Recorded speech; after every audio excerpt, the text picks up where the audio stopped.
Now, of course, democracy is just not just one thing to stand up about. There's also global warming. And we've got Greg, Dr. Greg Evans. Thank you, James.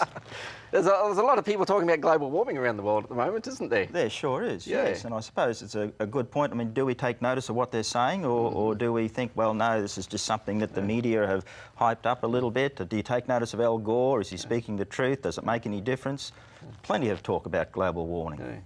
So this is something you believe people should have a right to express their opinion? Yeah, definitely. Okay. I mean, we're used to talking about the environment because probably the most commonly spoken topic is the weather. So we're certainly used to talking about the weather. We speak up about the weather. We like the weather. We complain about the weather. It's only an extension of that. Of course, it was in the 1970s. They were concerned about global cooling, weren't they? You remember that time?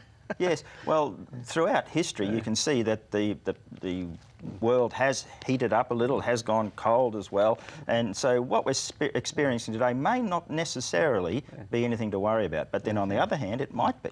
Now, it's not popular for a doctor, a veterinary surgeon, to be taking a stand against global warming. I'm not suggesting you are, but do you feel that in the media today that it's a one-sided view that's being presented? I think it is, isn't it? I think you hear a lot about global warming and the effects, the deleterious effect it is supposed to be having upon the world. And really, but what about the other side of the story? Is there another side? Do we need to worry about global warming? I mean, if God could tell us, maybe he would say, look, I told you things were going to happen, but maybe he would make a different point to what Al Gore would make. So you're running a seminar about this? Yeah, it's actually called Is God Green?